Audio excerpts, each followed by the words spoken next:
Australia के बीच हुए हालिया आतंकवादी हमले के संदर्भ में भारत ने इस घटना की सख्त निंदा की है। ऑस्ट्रेलिया के सिडनी के बड़ी बीच पर 12 से 15 लोग मारे गए और लगभग 30 लोग घायल हुए। यह हमला यहूदी त्योहार हनुका के पहले दिन विशेष रूप से यहूदी समुदाय के सदस्यों को लक्षित करते हुए किया गया। भारत के प्रधानमंत्री नरेंद्र मोदी और विदेश मंत्री ने इस पर अपनी संवेदनाएं व्यक्त की हैं। इजरायल के मीडिया के अनुसार आतंकवादी हमले में एक पाकिस्तानी व्यक्ति का नाम सामने आया है, जिसके बारे में कहा जा रहा है कि वह इस्लामाबाद की एक विश्वविद्यालय का छात्र रहा है। दूसरी ओर ऑस्ट्रेलियाई प्रधानमंत्री ने इस हमले को निर्दोष नागरिकों पर किए गए एक डरावने आतंकवादी हमले के रूप में वर्णित किया और कहा कि यह आतंकवादियों द्वारा एक विशेष समुदाय को निशाना बनाने का प्रयास था। जियोपॉलिटिकल संदर्भ में इस हमले को इजराइल और पाकिस्तान के बीच की तनावपूर्ण संबंधों से जोड़ा जा सकता है। कुछ रिपोर्ट्स यह भी दावा कर रही हैं कि ईरान इस हमले की योजना में शामिल हो सकता है। हमले के बाद ऑस्ट्रेलिया की स्थिति अब स्पष्ट है। उन्होंने यह बताया कि यह हमला केवल यहूदी समुदाय पर नहीं, बल्कि सभी ऑस्ट्रेलियाई लोगों पर हुआ है।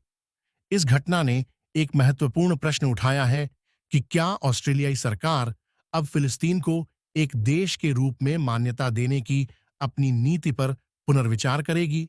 इस हमले की जिम्मेदारी और इसमें ईरान की संभावित संलिप्तता पर चर्चा हो रही है। इजरायली मीडिया का आरोप है कि यह हमले पाकिस्तान के आतंकवादियों द्वारा किए गए हैं, क्योंकि उनकी भूमिका हमेशा इन तरह के हमलों में देखी जाती रही है। ऑस्ट्रेलिया के प्रधानमंत्री ने इस हमले को सरकार द्वारा किए गए एक लक्षित आतंकवादी हमले के रूप में वर्णित किया है। बताया गया है कि ऑस्ट्रेलिया ने भारत के पिछले आतंकवादी हमलों के दौरान समर्थन दिया है।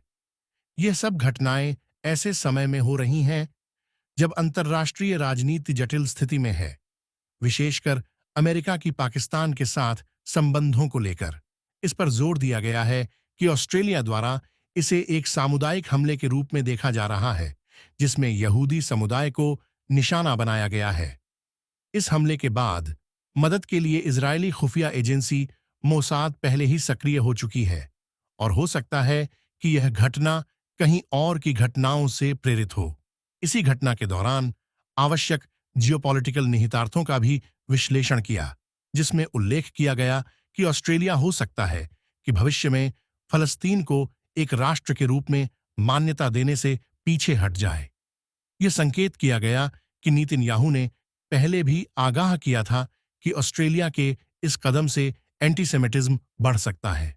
अब इस हमले के बाद ऑस्ट्रेलियाई सरकार को अपनी स्थिति पर विचार करना होगा, क्योंकि यह मामला न केवल देश के भीतर बल्कि अन्य देशों में भी तनाव उत्पन्न कर सकता है, विशेषकर पाकिस्तान के लिए। मोसाद ने पहले ही ऑस्ट्रेलिया को जिस समुदाय के ऊपर खतरे की चेतावनी दी थी।